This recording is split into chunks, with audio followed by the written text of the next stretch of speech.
Welcome to Sravani's media. Andhra Pradesh నూతన రాజధాని అమరావతి పనుల విషయంలో మరోసారి చర్చలు మొదలయ్యాయి. 2019 నుంచి 2024 వరకు అమరావతి పనులు పూర్తిగా నిలిచిపోయాయి. ప్రభుత్వం మారిన తర్వాత అమరావతి పనులు వేగం పుంజుకుంటాయని అందరూ ఎదురు చూశారు. అందుకు తగ్గట్టుగా రాష్ట్ర ప్రభుత్వంతో పాటుగా కేంద్రం కూడా భారీగా నిధులు కేటాయించడంతో పనులు మొదలయ్యే సంకేతాలు కనిపించాయి. ఏకంగా ప్రధానమంత్రి నరేంద్ర మోడీ వచ్చి పనులను తిరిగి ప్రారంభించారు. ఏ మేరకు భారీ బహిరంగ సభ కూడా ఏర్పాటు చేసింది రాష్ట్ర ప్రభుత్వం.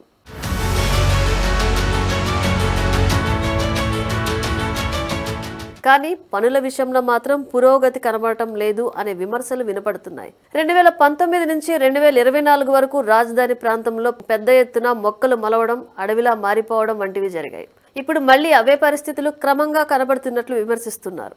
రాష్ట్ర ప్రభుత్వం వేగంగా పలు సంస్థలకు భూ కేటాయింపులు చేసి అనుమతులు కూడా మంజూరు చేసింది. నిర్మాణాలు మొదలు పెట్టుకునేందుకు అనువుగా రాష్ట్ర ప్రభుత్వం చర్యలు చేపట్టింది. కానీ పనులు మాత్రం అనుకున్న విధంగా ముందుకు వెళ్లడం లేదనే ఆరోపణలు వినపడుతున్నాయి.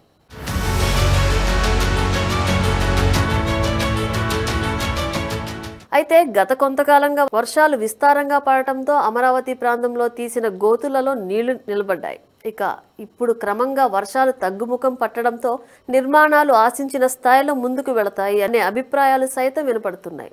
ఇప్పటికే ఏడాదికి పైగా సమయం వృధా కావడంతో అమరావతి విషయంలో విపక్షాలు విమర్శలు చేసేందుకు అవకాశం దొరుకుతుంది అంటున్నారు టీడీపీ కార్యకర్తలు. ఇప్పటికే వైసీపీ కార్యకర్తలతో పాటుగా కొంతమంది టీడీపీ కార్యకర్తలు కూడా అమరావతి విషయంలో విమర్శలు చేస్తున్న పరిస్థితి కనబడుతోంది.